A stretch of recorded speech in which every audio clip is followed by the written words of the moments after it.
Sure. Go on. Thanks. Welcome back to Senate Education Thursday, February 1st.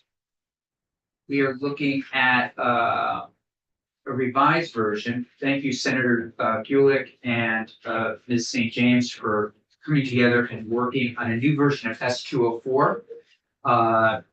And we are going to let council take us through this in the next 30 minutes before we shift gears. Floor is yours. Thank you, Beth St. James, Office of Legislative Counsel. We are going to walk through what is draft number 1.1 of a committee amendment to S204. That's where we are in the process. That's how we make revisions to bills that are on your wall. Senator Gulick, I don't know if you want to give any setup to what we're about to walk through, or you want me to just walk through it? I would just say that I really enjoyed the AOE testimony on this bill and reached out to Jessica Careless for some thoughts in writing, and she was very responsive and sent back some great notes and edits, and I shared them with Beth St. James, and that's where we are today. Thank you for that. Great, so we'll walk through this. I will just say, if you love this, Okay. I would encourage you in the next phase of the life of the bill, Okay. to think about being a little less verbose. Okay. There's a lot of language in here, and that's probably very, very appropriate for field work. But when we're talking about legislation or something that's going in the green books, we want to be precise, concise. Senator Gulick did mention that would be great to get to that spot. And there's also, I will flag it when we get there. I think this will be a policy decision for you all on how this bill may be applied to approved independent schools. Right. So this is Senate. No, this is a revised version of S204. Yes, S204 was introduced at the beginning of the year. I don't think you actually ever had a walkthrough of the original bill, but you did take a lot of testimony on it. And then what I have provided you today is a committee amendment that features the suggested edits from AOE. Everything that's in yellow is the suggested edits. The format of the bill is the same. The edits were provided to us, kind of keeping the structure of the bill the same, but with some different language. So anywhere you see yellow highlighting, that means the language is different than what was in the bill as introduced. And when we get to the right point, which is you telling me when we get to the right point, I'm happy to do a side by side if that's helpful. Great. Senator Gulick. Maybe suggest would you like to run through the whole thing first, or maybe make suggestions along the way? It's my question. It's really whatever works for you. We can skip over the definitions if you want, since those, are less policy than. That brings me sense. to that brings me to my first point. Okay. Do we need the definitions? Because I'm thinking we could take them out. So I think that would be, again, what am I gonna say? And the reason I say that is I love definition sections for many reasons, but so that there's no discrepancy over what we're talking about here, right? These are learning disabilities, or I would encourage you to hear from the field on whether or not there needs to be a definition here, or if by just referring to dyslexia and dysgraphia, whether everyone who's going to be looking at this law would understand what that would mean. Now, most of the people who are going to be looking at this law are probably educators or parents of kiddos with who are affected by one of these disorders, but not everyone. And so not everyone may automatically know what those terms are. So I think you could certainly draft this without those definitions, but I would encourage you to hear from the field on whether or not they are helpful. Okay, yeah, my only thought is that I don't want the interventions to be limited to kids who have a diagnosis. And I think that they're not. I think that the language of the bill, I think, is pretty clear about the use of universal screeners for specific age ranges and then beyond that in specific circumstances. I don't think the bill is drafted in such a way that it limits it to either of those diagnoses. But it does refer to those diagnoses in specific areas, so So this might be helpful. It's helpful to me, I mean, just. Clear Right. conditions are helpful, yeah. but you may hear from the field that these are just such universally accepted terms. Right, That you're right, gonna right. muddy the water by trying Right. to define it, Okay, so that would we'll be. have more yeah. testimony. So let's skip over those, in order to just save a little time, let's just skip over those and go right to, so this is just to reorient you. This bill is proposing to add a new statute to Title 16. Everything in here except for the very last section, which we may not even get to based on time. What we're about to walk through is all brand new law, right? It's all underlined. And this would be going in chapter 99, which is that horribly named chapter that I have encouraged you to think about renaming. Which currently contains the Advisory Council on Literacy, multi-tiered systems of support, etc. So this would be a brand new section entitled Reading Assessment and Intervention, and subsection B is where we start talking about what those reading assessment interventions are. So annually, the Agency of Education shall include a list of reviewed universal reading screeners. The bill as introduced was asking the agency to approve universal reading screeners. And this suggested language is that AOE is just reviewing them. So reviewing universal reading screeners and assessments used in the identification of dyslexia characteristics. In the guidance and technical assistance the agency issues related to local comprehensive assessment systems for use by supervisory unions and approved independent schools. So that would be the first kind of policy / decision point I would flag for you. Local comprehensive assessment systems, I don't believe that's specifically a defined process in Title 16. The genesis of it might be in Title 16, but when someone says what's a local comprehensive assessment system, I don't have an easy answer. Do you review it? I don't. Okay, how did it end up here? These are all edits from Jessica to Careless. So Jess thinks we should call this the. This is- Oh, okay, yeah. None of this is from great, my brain. okay, so we'll have Jess Other than on mine. next week, great, okay, But I'm gonna flag for you some of the questions thank you, that I I'm raised. flagging as Okay. well, yeah. And I would also, in relation to that, so local comprehensive assessment systems, is that something that's already currently applicable to approved independent schools? Well, and we don't know what they are. That's. We're gonna ask Jeff. I think you should ask the field rather than have me go through it. So we're gonna move on to page 2, line 3, subdivision 2, the agency's guidance shall include a review of the evidence base of the universal screeners and assessments for reading and dyslexia characteristics. And shall include guidance on measuring skills based on grade level predictive measures, including, and then these are all of the predictive measures. Phonemic awareness, letter naming, letter sound correspondence, real and non-word reading, full text reading accuracy and rate, comprehension, handwriting, and spelling inventory. You can see that this list is a mix of what was proposed in the original bill, and some of the edits proposed by. I'm on line 15. The screeners shall align with assessment guidance from the agency, including that they shall at a minimum be brief, so the screeners need to be brief. They need to assist in identifying students at risk for or currently experiencing reading deficit.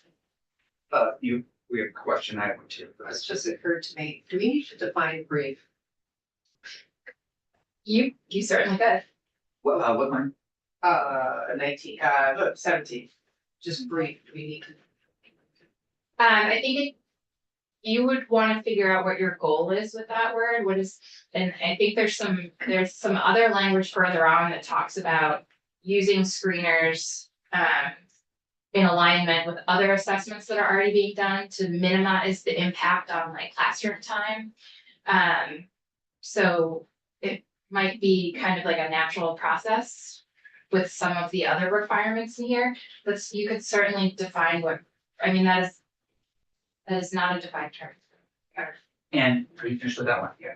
So just because independent schools are never controversial, is this coming from the first part, approved independent schools? Is this just the administration saying this? I just want- No, well, so, no, It is- the bill Hearing as, that, hearing bill as introduced was to allow access to approved independent schools to these reading screeners. And then I believe there's the bill as introduced also required all students in approved independent schools to be screened. that. Great, so it's not just the tech, Well, everything in yellow is just. Right. And I only ask because it's so not controversial. Yes, this is reworded, so I highlighted it, Okay, but the bill as Oh, right, introduced. yeah. If we work it, yeah. We reworked, instead of having AOE approve these screeners, it was to do a review. And so the language changed a little bit, but both bills are requiring independent schools to do this work. Right.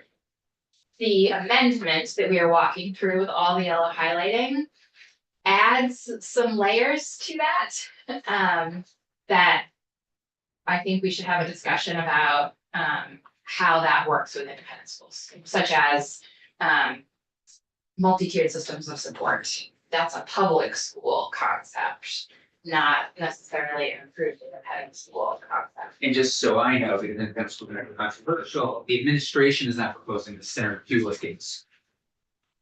That's what I just need to know. It depends on what you're asking. I'm asking on page 2, Yes. line 2. Yes. Yes, Yeah, that was in the Okay. original Yes. bill. great. Yeah. Thank you. Yeah. Can you just let us know when the administration is, so I- that'd be great. Well, so, yes and no. Perhaps what would be most easy today, Yeah. given the time we have, is for me to walk through the bill so you have the general concepts. Beautiful. And then I can compare it side by side, so you can see the language. You should also have a copy of the bill as introduced. We do. And like I said, the structure of the bill is the same, so it's actually not that difficult to look at side by side and see, oh, yeah, there it is. Great. But I can do a side by side for another time. The bill, I have no more questions. okay, great. Perfect, thank you so much. So we are on page 2, line 20. We're talking about what the screeners need to include. And they need to produce data that inform decisions related to the need for additional targeted assessments and necessary layered supports, accommodations, interventions, or services for students in accordance with existing and federal state law. So I read that to mean, and you should hear from the person who wrote everything in yellow there is new proposed language. Okay. I read that to mean produce data that informs the follow-up to these assessments, right? What's needed after that? I would encourage you, this in accordance with existing and federal state law. There's nothing legally wrong with that, but what are those federal and state laws? Are we talking about IDEA? Are we talking about section 504? Are we talking about multi-tiered systems of support? So I would encourage you to really be clear on your intent here as far as which laws we're talking about. And name them. You may not need to name them, Okay. but once we narrow down what it is, then we can come up with what the best language is. And just so people know, Mr. Careless is under the wire right now with a ton of reports, so we'll have to pick this up next week. Sorry. Subdivision 4. We're on page 3. The universal dyslexia screener shall assess for dyslexia characteristics as appropriate to grade level and age in accordance with the agency's assessment guidance. This may include assessing for some of the combination of skills contained in subdivision B2 of this section, which is that list of predictive measures, phonemic awareness, letter naming, etc. on page 2, lines 7 through 14. So the bill as introduced had different language about what a dyslexia screener should measure. And this proposed change is referring it back to, those predictive measures that were already outlined. Subsection 3, I'm sorry, C. I'm on page 3, line 7. All public schools and approved independent schools, so you can see here that's not highlighted, so that's language that was originally in S204 is introduced. Shall screen all students in kindergarten through grade 3 using age and grade level appropriate universal screeners. The universal screener shall be given in accordance with best practices and the technical specifications of the specific screener used. Screening for dyslexia characteristics shall be administered for students attending kindergarten or first grade in public schools and approved independent schools. And now we're gonna get into some of the, when there's large chunks of yellow, that's where I think we can look at some of being a little bit more judicious with the words we're using. So the agency shall include in its guidance instances where public and approved independent schools can leverage assessments that meet overlapping requirements and guidelines to maximize the use of assessments that provide the necessary data to understand student needs while minimizing the number of assessments used and the disruption of instructional effects. So that's what I was referring to when we were talking about what does brief mean.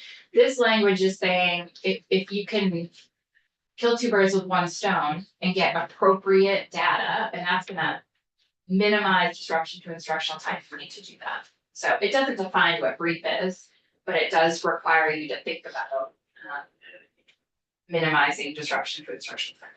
And is that an area where you would like to edit it for this vision? If this is something, a directive that you want to include in this legislation, yes, I think we can say it more succinctly.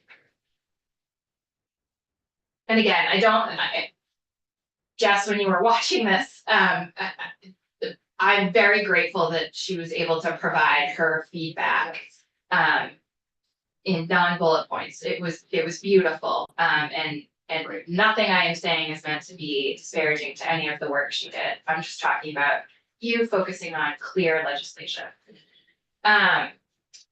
Page 3, subsection D, additional diagnostic assessment and evidence-based curriculum and instruction for students demonstrating a substantial deficit in reading or dyslexia characteristics shall be determined by data-informed decision-making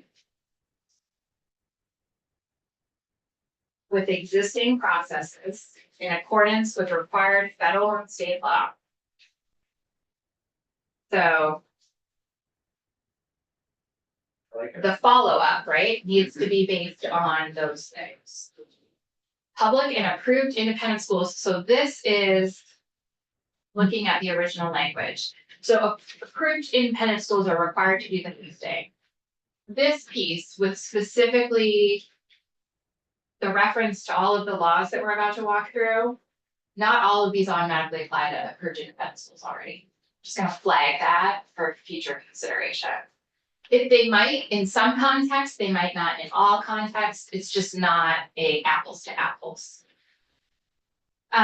So they need to be following agency guidance related to multi-tiered systems of supports. Again, multi-tiered systems of supports is generally speaking, there might be some independent schools that are working in that concept, but that's a public school requirement. And education support teams, section 504 of the Rehabilitation Act, IDEA. The education quality standards, which you know do not apply already to approved independent schools unless they are an approved independent school, meaning education quality standards. And local literacy plans aligned to the state literacy plan. Local literacy plans, it's perhaps I just haven't done my homework, but I was not, that would be another area to ask Jess for some direction on. Yeah, thank you. Yeah. Yes, and we could talk about it when we go into this more deeply, but I think we might want to be a little more explicit around that, but we could do that. Local literacy plans. Yeah. So it goes on page 4, specific instructional content, program strategies, intervention, and other identified supports for individual students shall be documented in the most appropriate plan formed by assessment and other data and as determined through team-based decision-making. And then these plans may include education support team plan, 504 plan, an IEP, or if appropriate, a personalized learning plan. And then the plans may include the following: student-specific reading deficit, the goals and benchmarks for growth, the type of evidence-based instruction supports the student will receive, and the strategies and supports available to the student's parent or legal guardian to support the student to achieve reading proficiency. I think there's a lot of work that can be done there in that section. E on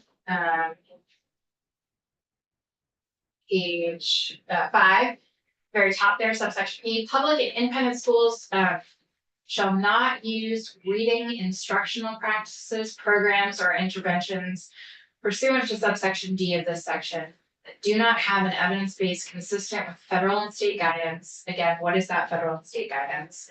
That address the foundational concepts of literacy proficiency, including phonemic awareness, phonics, fluency, vocabulary, and comprehension. If this is the state guidance, we're gonna wanna refer to the specific place in the statute, in this bill. I don't know, Senator Gillick, if you want to, this is that area that we. Yeah, I know. Okay. So this can be a decision for our committee, but in the original language, it talked about that 3 queuing system, which is very problematic. And has been known to be harmful, and I originally called it out. And As to not to use it. yes, and then we sort of took it out in the second draft, so the question is, I kind of would like it to be in there to be explicit, but something we can think about between now and next. Yeah, we'll look at it side by side.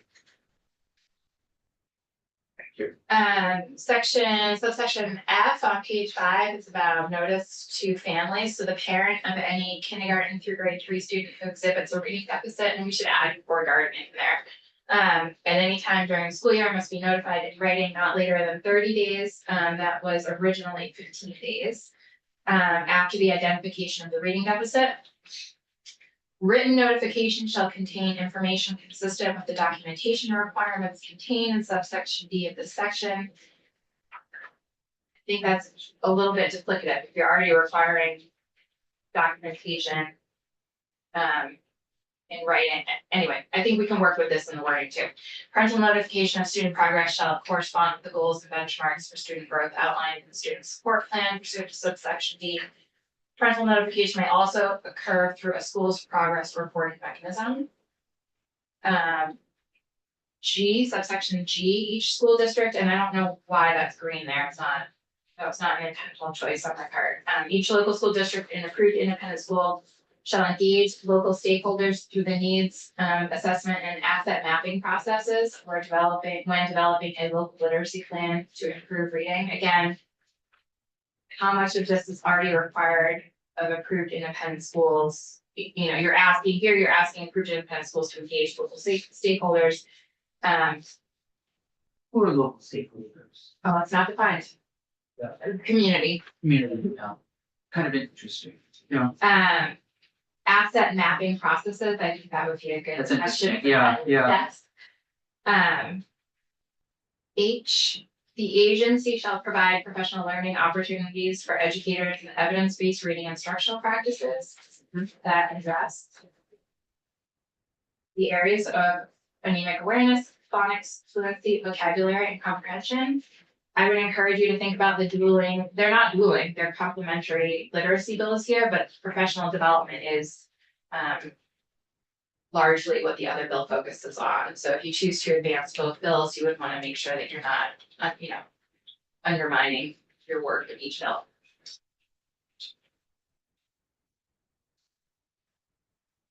Page 6, subsection I, in accordance with the state's continuous improvement plan timeline, each SU board and approved independent school shall annually report to the agency the following local literacy plan.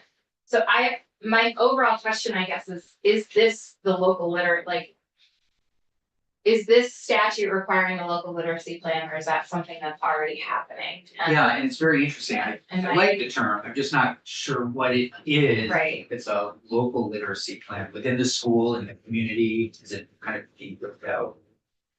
So this, again, for the sake of time, this is what the information that's supposed to be reported back to, AOE is on page 6. And then every year on line 13, agency is supposed to report to the governor and you all on the progress to improve literacy. And then section 2 of the bill, which is the rest of the bill, are updates to, or amendments to, the, should be a whole title there, that's missing.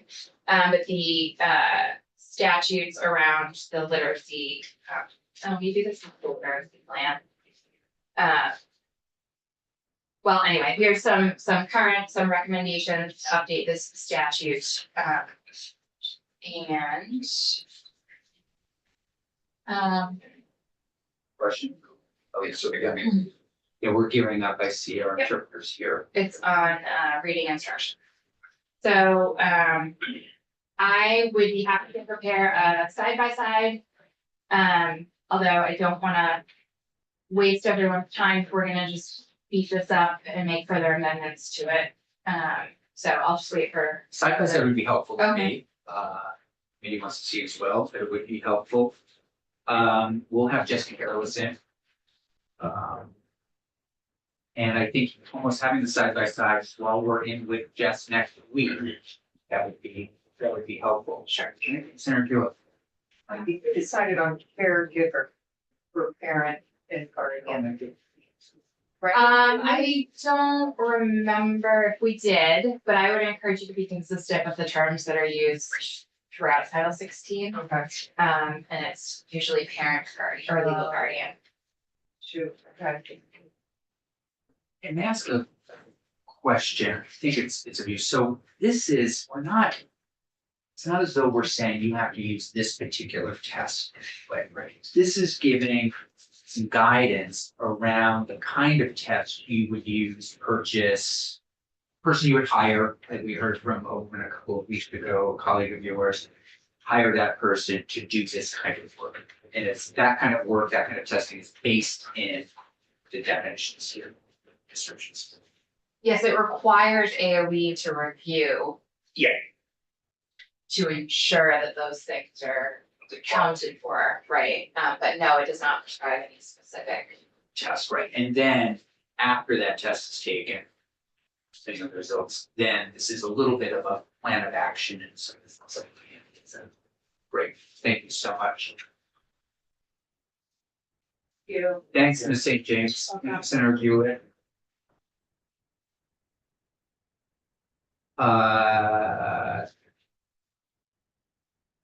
You guys feel like heavy stuff. Oh, but. No, you don't think so? Oh. You should see all the welfare. Yeah. Good afternoon, Mr. Nichols. Would you mind joining us at the table for S-172? An act relating to the Education Bill of Rights for children who are deaf, hard of hearing, or deafblind. Jeff Henry's talking at the same time, As he was sitting. and we have 5 or 6 witnesses here, so we have the bill in our possession. The physically and I guess philosophically have it right here. And Mr. Nichols, please, Okay, the floor is yours. Thanks for joining us. pleasure, thanks for having me. For the record, Jane Nichols, Director of the Law Enforcement Association, I will hold, so I apologize.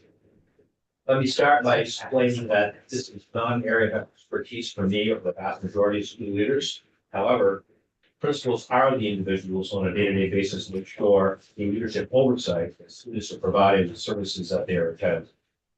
In preparation for this testimony, I talked to several principals with experience in navigation, providing appropriate programming for students who are deaf. There are different protocols for students who fail on hearing tests administered by the school, and those who already have a diagnosis of clearly awareness of deafness. So a typical scenario unfolds as follows for a student not passing the school screener, which is typically done by the school nurse. The student does not successfully pass the hearing screening administered by the school, prompting the parents to receive a detailed report outlining the screening results from the school.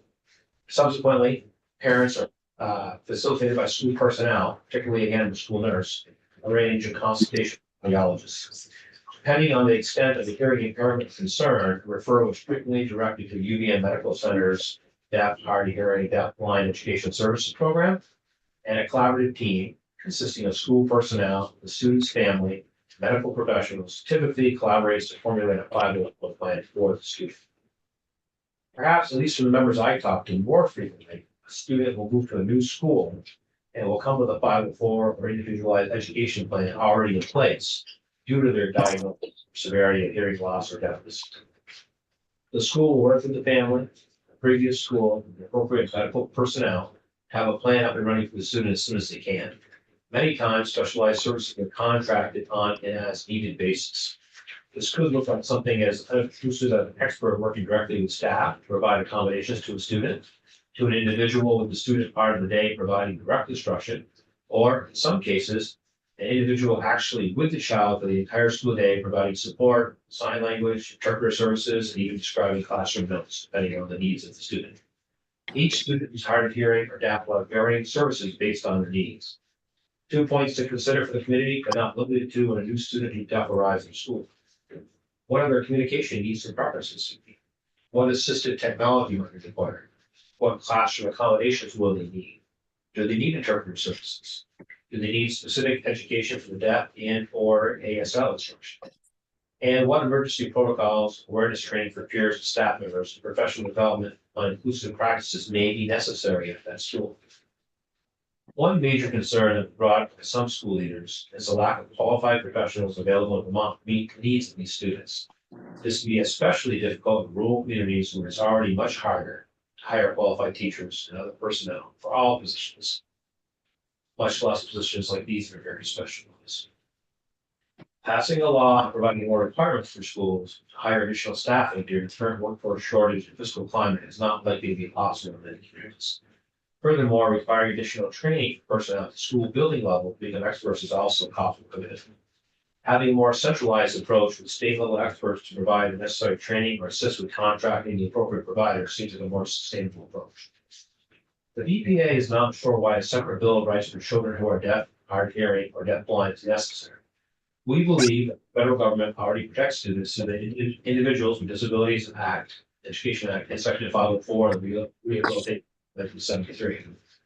We are also a little concerned about carving out specialized legislation for individual groups, as the intent of federal and Vermont law already exists to ensure these and all public school students receive a free and appropriate public education.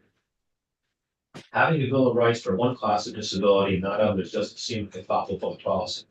Again, all public school students are already provided much, not all what this bill proposes to us. I feel specific comments related to the bill as it's introduced. The bill calls for students to be placed in a least restricted educational environment. This is already required by federal law. The bill calls for specific training for educators and other service providers so they can, I quote, communicate spontaneously and fluently with these children. There will need to be resources available for schools to utilize, and training will need to be provided, which will be like a second language for many teachers in these situations.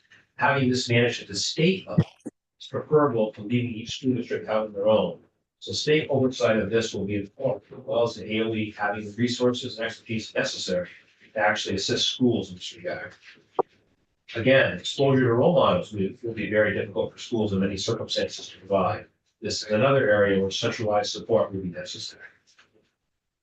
The bill states that parents and advocates shall be given the opportunity to be involved in determining the extent, content, and purpose of educational programs for the children. Again, this right is already protected by federal law. As I already mentioned, existing legal frameworks, such as the Individuals with Disabilities Education Act, already provide with accommodations and protections for students with disabilities. Creating additional bills of rights for specific groups of students would appear to be redundant. Additionally, I think we need to be careful that we are not, through legislative action, elevating one class of disability over others. Should we have a Bill of Rights for every disability category? And maybe we should. We should be very clear as to what the problem is that we're trying to solve, make sure the solution is appropriate to the issue. Finally, Vermont Principals Association again asserts we are not experts in this area. However, we are experts in the daily operations of schools to support students with a wide variety of needs. If there are specific problems that experts believe need to be addressed to better enable us to serve these children in our schools, our principals and their teams welcome the opportunity to work with those individuals on a student by student basis. And our organization welcomes that same opportunity on a statewide systemic basis. Lastly, we believe the Vermont Council for Special Education Administrators, VCSEA, are probably the most expert members of education leadership in the public school system, and we would rely heavily on their expertise and experience. I see you have been coming in after me. That's my quick, short testimony. Subject to any questions? Any others? Okay. Thanks so much. Thanks. I'll see all this for the rest. Yeah, I appreciate it. Ms. Reed?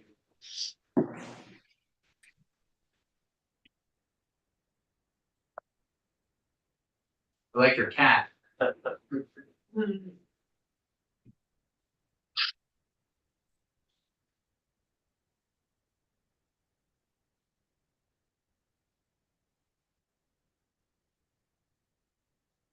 Ms. Reed?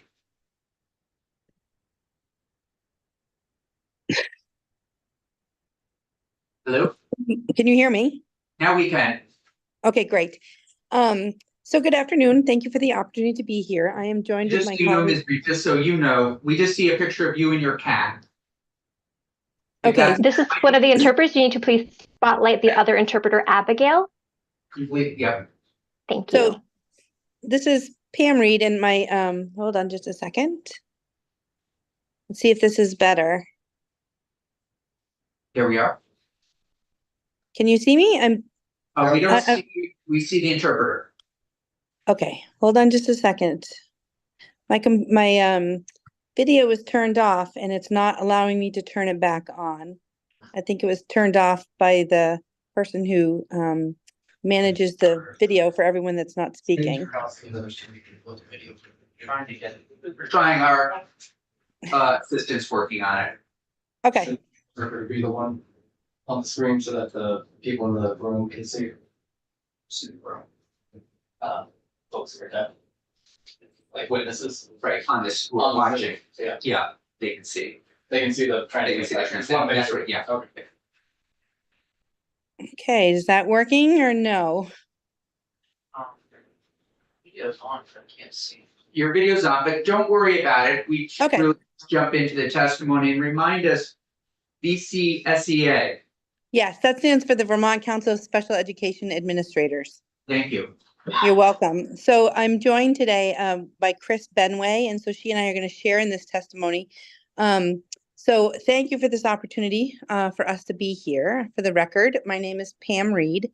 I'm completing my 30th year of service in Vermont Public Schools. My career has included 9 years as a teacher and 21 years as an administrator, both at the school and district level, all within the Rutland region. For the last 14 years, I've called Rutland City Public Schools my home as an associate principal at Rutland High School, and for the last 5 years of Director of Support Services, Equity and Inclusion. I am also serving as the president of the Vermont Council of Special Education Administrators. Hi And there, good Chris- afternoon. My name is Kristen Benway, and I'm a 32-year veteran teacher. All of my years of service have been within the state of Vermont, 29 years within public education, 3 of those in higher education in the state of Vermont as well. And of the 29 years that I have been working in public schools in Vermont, the last 26 years has been spent as the Director of Special Services for the Slate Valley Unified School District. And I currently serve as the President-elect of VCSEA. Great. All right. So thanks again for the opportunity to share our input with you regarding the proposed Education Bill of Rights for children who are deaf, hard of hearing, or deafblind. The testimony is provided on behalf of VCSEA and the Vermont Superintendents Association. Both organizations and their membership are committed to inclusion and strive for equitable opportunity among all Vermont students. As district leaders, we are committed to upholding the tenets of the Individuals with Disabilities Education Act, ensuring protections under Section 504 of the Rehabilitation Act, and establishing access through Americans with Disabilities Act for all impacted students of all disability categories. Students with low incidence disabilities of deaf, hard of hearing, or deafblindness are currently included in these rights, protections, processes, procedures, rules, and dispute resolution mechanisms. We appreciate the attention and concern for children living with disabilities. We understand many of the challenges of serving students and supporting families of low incidence disabilities with the limited resources and low number of qualified providers within our state. We are concerned that many of the requirements outlined in this proposal are redundant of current education or civil rights legislation, as noted earlier. The proposal exceeds entitlements and protections afforded to all students with disabilities. In our efforts to ensure equity for our students, we need to ensure that we are not elevating one disability category above all others. We fear that this proposal has the appearance of doing so. We're concerned that this legislation negates some of the existing processes for decision-making and dispute resolution that are afforded through the Individuals with Disability Education Act, Section 504 of the Rehabilitation Act, and the Americans with Disabilities Act. For example, the specific tenets of the Individuals with Disability Act, specific tenets of the Individuals with Disability Act are there to ensure that students with disabilities are provided a free, appropriate public education, safe, appropriate evaluation, development of a plan that's uniquely designed to meet their needs in the least restrictive environment. And the IDA also addresses things such as the qualifications of staff, and it includes the processes and the procedural safeguards for parents. It defines team memberships, and it outlines the decision-making process, including the rights of parents who disagree, and then provides dispute resolution processes that are outlined. We're concerned that this bill creates a different set of policies, procedures, rights, and responsibilities for one disability or group, and appears to elevate those needs and rights above all the other disabilities, which seems in contrast to our goals of equity and inclusion. So, for example, in Section 4, S172 requires an education in which children who are deaf, hard of hearing, or deafblind are exposed to role models who are deaf, hard of hearing, and deafblind. A school district cannot guarantee access to role models of any specific categories being accessible or available, especially when we consider the demographics and the geography of our small state. I think that Jay spoke already to low numbers of qualified providers and some of those day-to-day challenges, so we won't be redundant and speak to those again.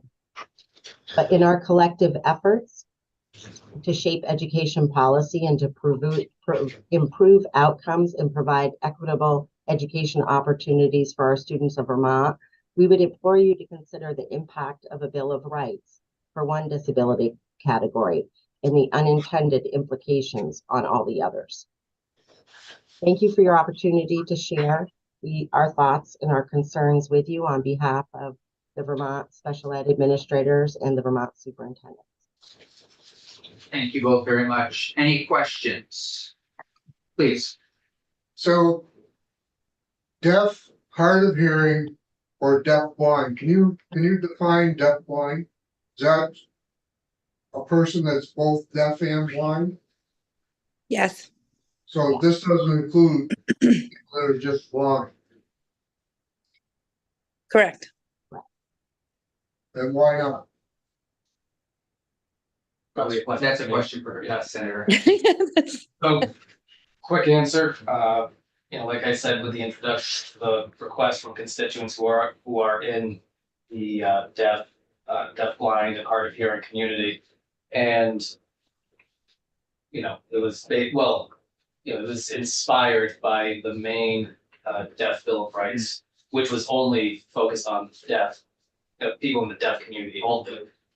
And, through meetings that I had, the request was made to include deafblind and hard of hearing. So I'm open to making it more expansive and winnowing out things that might be either redundant or extremely difficult to accomplish. But that's going into a different direction. So that's my answer to the question.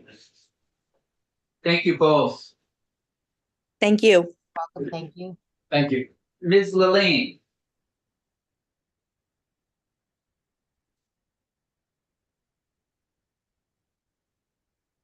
If we could just spotlight the next interpreter, that would be great, as well as Rebecca. Sorry, what did you say? I'd like both. Have the interpreter and Oh, the great. person testify. Yeah, the interpreters swapped, so perfect. There we go. Thank you.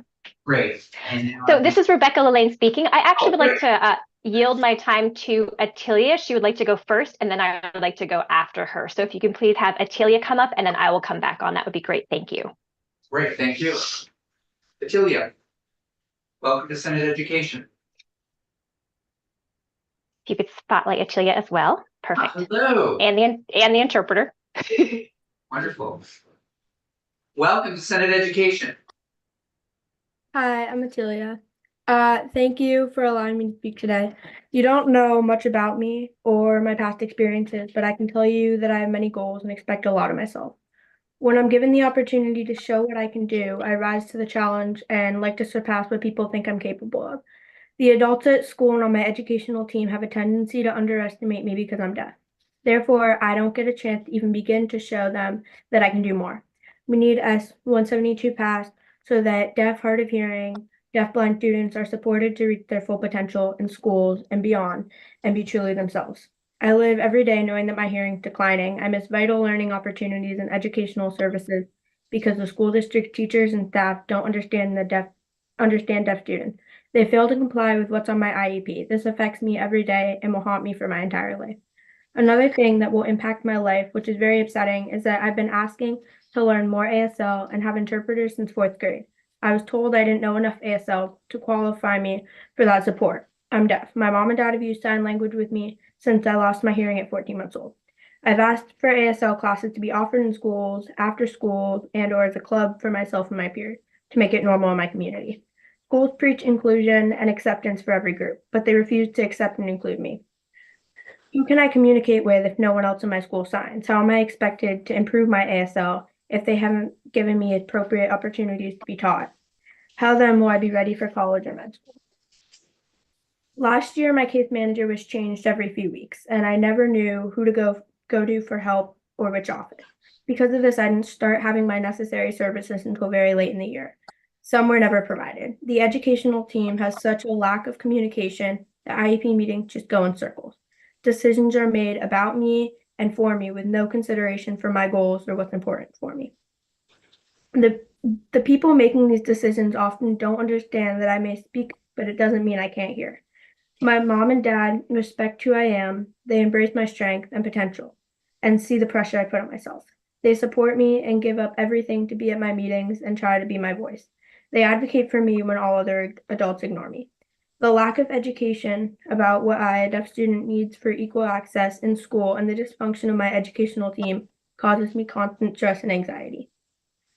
The stress causes me to be distracted and makes it hard for me to focus, so I can't hear, learn, or do well in my work. It makes my grades slip and creates a downward spiral emotionally and academically. I feel humiliated and embarrassed constantly at school. The adults treat me like I'm unintelligent, attention-seeking, and as though I'm faking being deaf. It's apparent to me by the words and actions that the school represents me for being deaf. I work hard to pretend that I don't see how people treat me. Sorry. Right now, it's not my peers at school that make me feel disrespected and dehumanized for not hearing. It's the adults, the principal, special ed director, guidance counselor, and case managers, and those supporting them.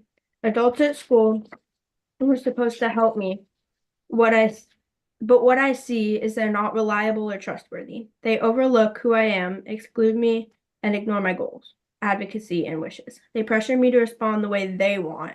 They pretend that they're going to help, but never do. The best thing for me is being in school with ASL interpreters. I will not do and do not want to go to a deaf school and live away from home and family. I want ASL to be taught to the people around me, classes, school, town, and my family. I want to take academic classes that will challenge me and prepare me for my career goals. I want the district to learn about deaf people and know how to improve communication. I want the adults from school to be honest and respectful to me and my family. Having a Bill of Rights for deaf, hard of hearing, or deaf-blind students would prevent educational team breakdowns, unnecessary power struggle, subpar learning environments, and the hostility that me and my family have experienced. It would provide a standard for educational equality for myself and my peers. Please listen to us. Do not assume you know what's best for me and us. We know what we need and deserve, and we're telling you, with this bill, trust and believe us. Thank you. Well done. Thank you. Thank you very much, Ms. Wilkin. And have you worked directly with Senator Sheem? Is that Genesis? The first time we've met. Oh, Yeah, but I have worked with Rebecca, who's coming up next, and thank you, Attilia. It's nice meeting you. nicely done. And feel free to follow our work as we make our way through the process. Thank you. Thank you. Ms. Lane.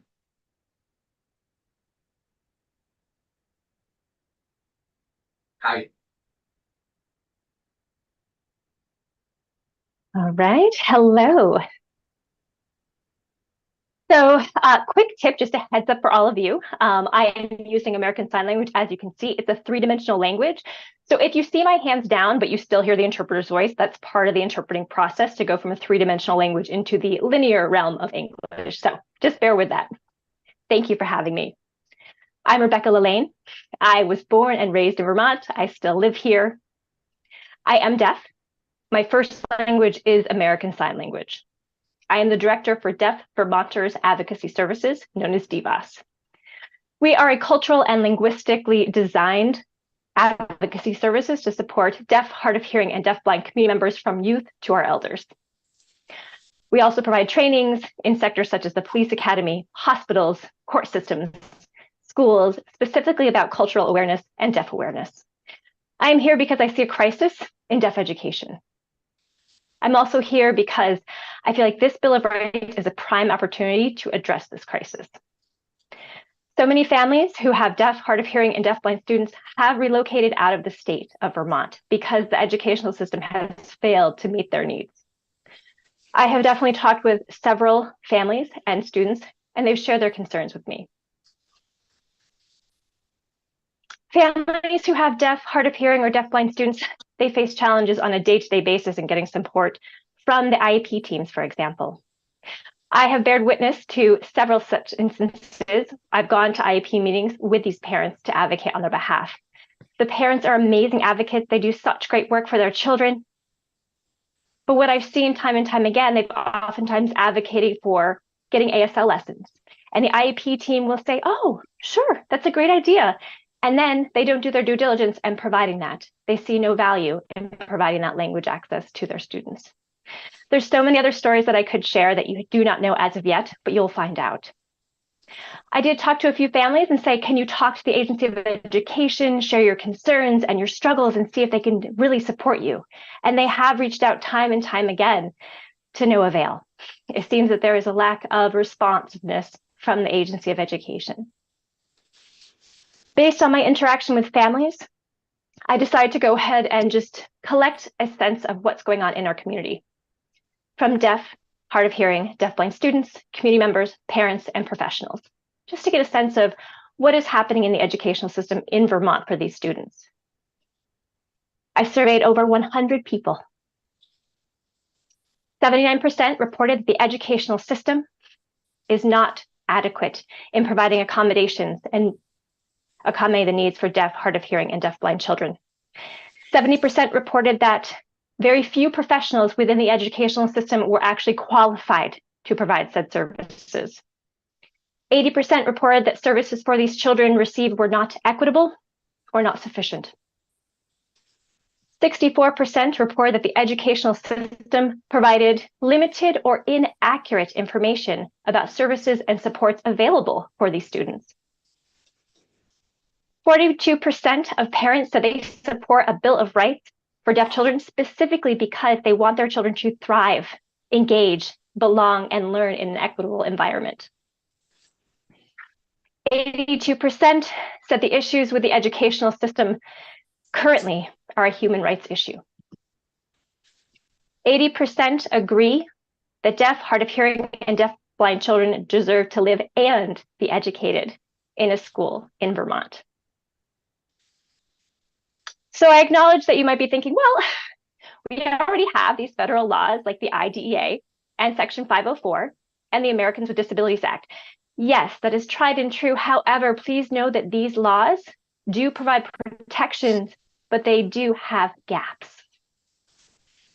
With this proposed Bill of Rights, S-172, it's not meant to replace the federal law. It is there to supplement and provide a space for these gaps to be filled, to make sure that the educational rights of all deaf, hard of hearing, deafblind children are fulfilled.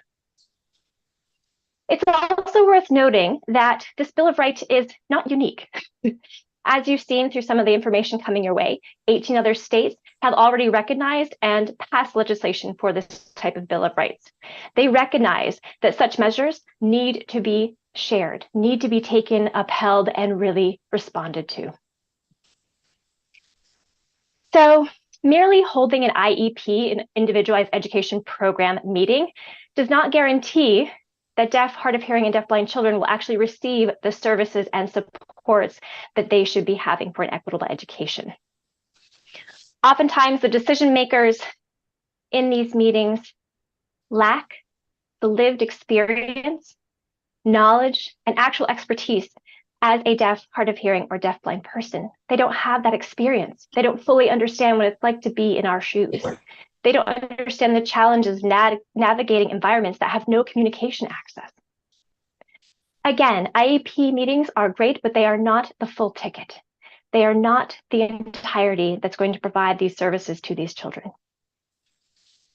And yes, while it is true that many decision makers have undergone specialized training in special education, and many have already worked with students that have disabilities, and probably some of them have had experience and expertise in working with a variety of disabilities. However, please be mindful that each disability has its own unique needs and accommodations that they need. Also, remember that people that have disabilities writ large are a little bit different than the deaf, hard of hearing, and deafblind population, because people with disabilities have spoken language. The deaf, hard of hearing, and deafblind community has unique culture and unique language. That sets us apart. And a lot of professionals don't realize that and don't fully understand that. They don't have enough knowledge about this.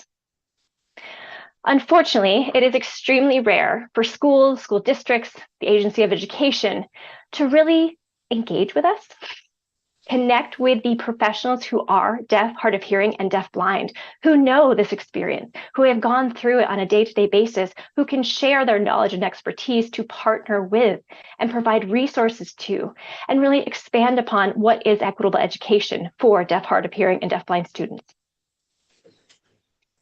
So you may decide to gather data from various resources, possibly from the Agency of Education, the CARES team, the Vermont Early Hearing Detection Intervention Program. It's great to collect data. Numbers are all well and good. We have about 425 to 450 deaf, hard of hearing, and deafblind students living in Vermont.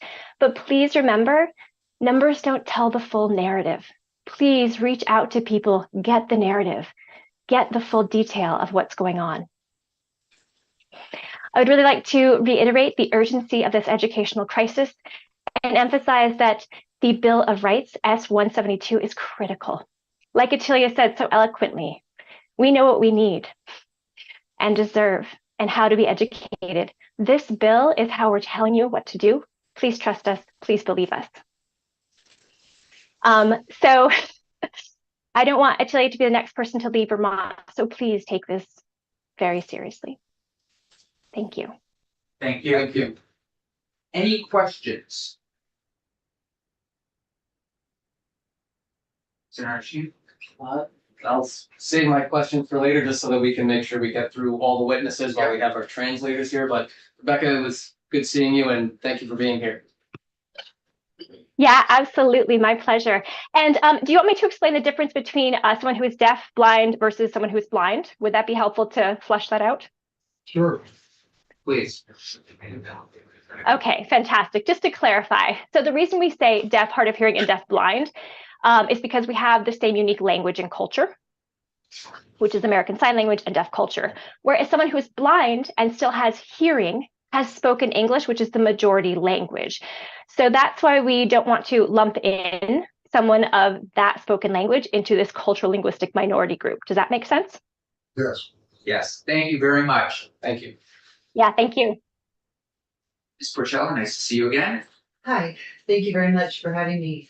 For the record, I'm Meg Pusala. I'm the Director of the Student Support Services Division at the Agency of Education. And I'm here with our State Director of Special Ed, Heather Willis-Doxey, who's there somewhere. Heather, are you with us? Yes, I am. If someone could allow me to share my video, you'll be able to see me. Hi.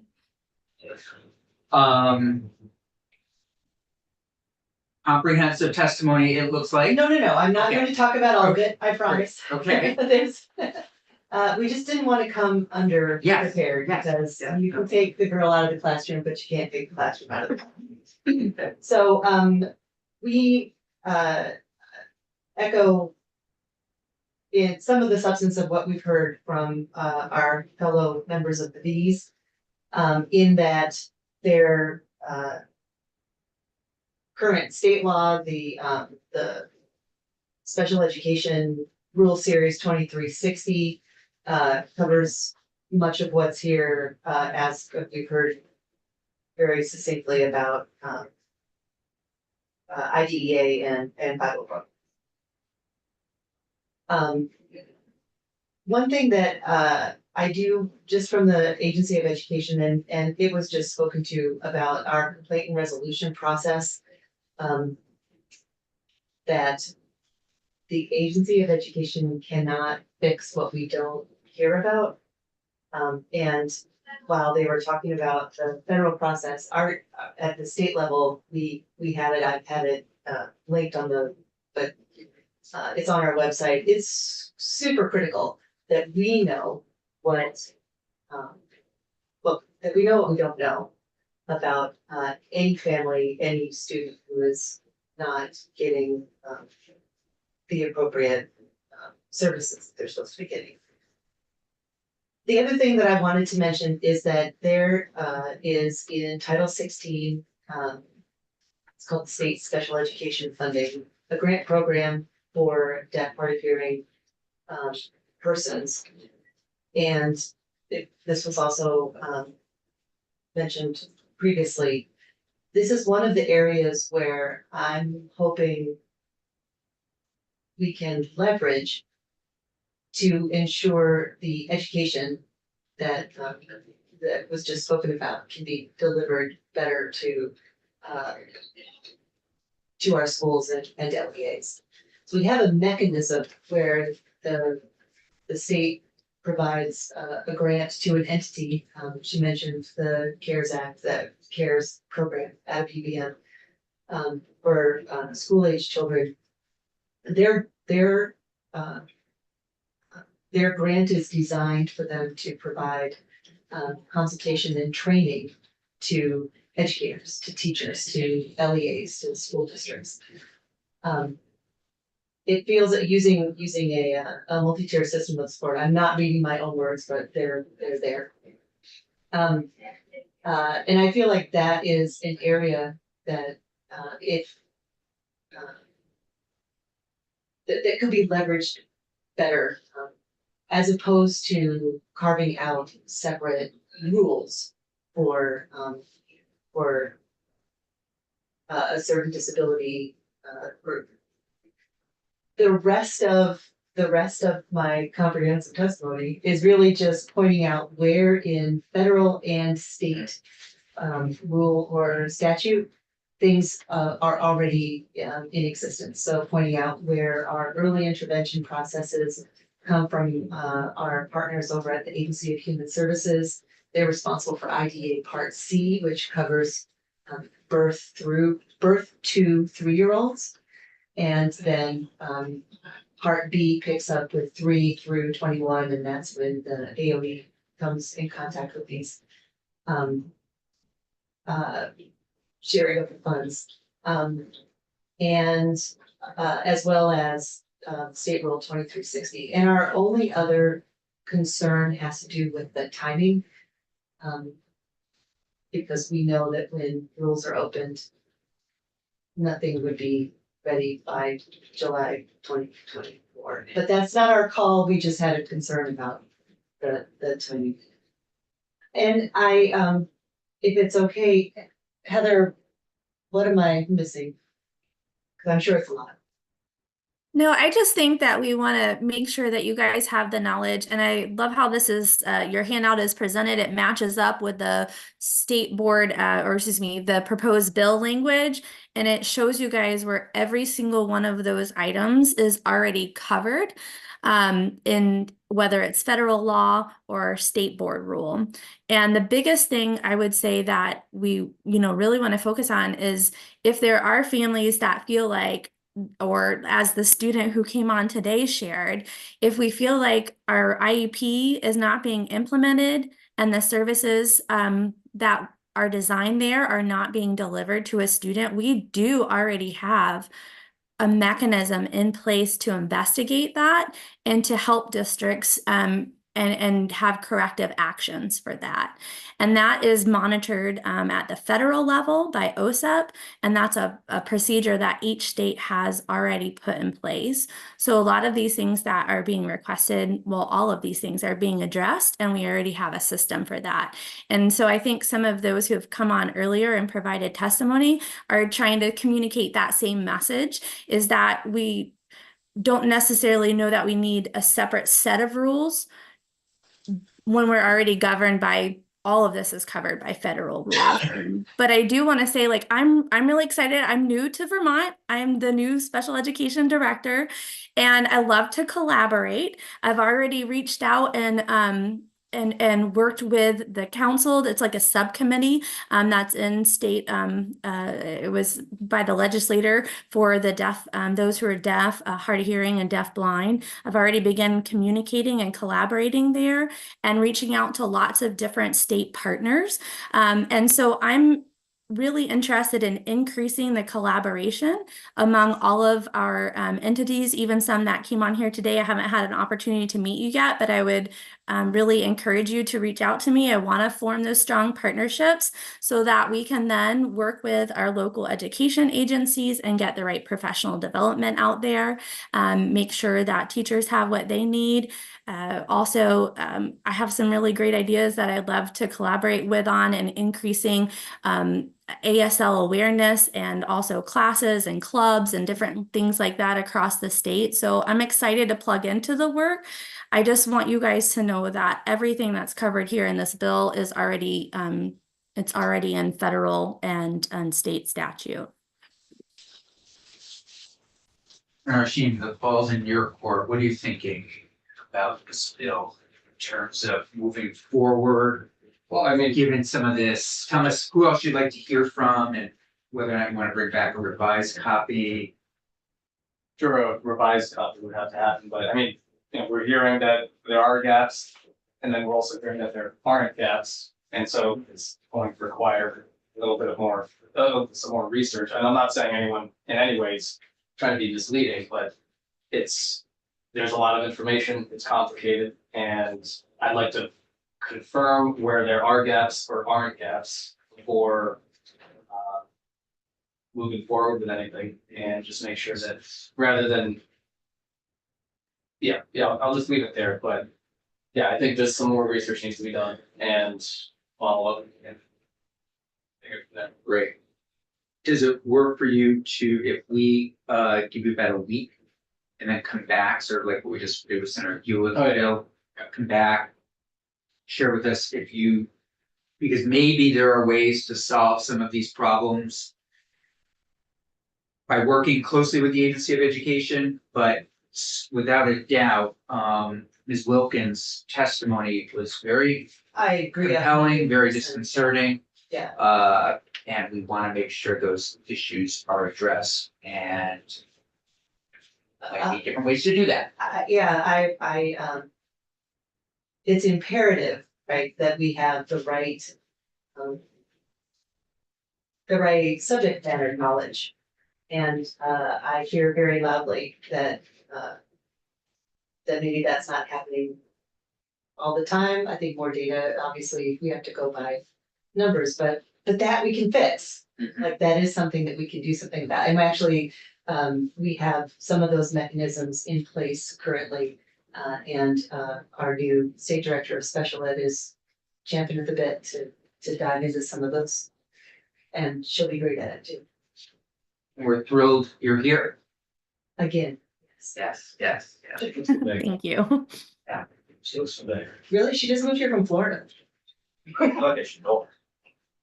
Okay, You'll any love her. other You can- questions or comments?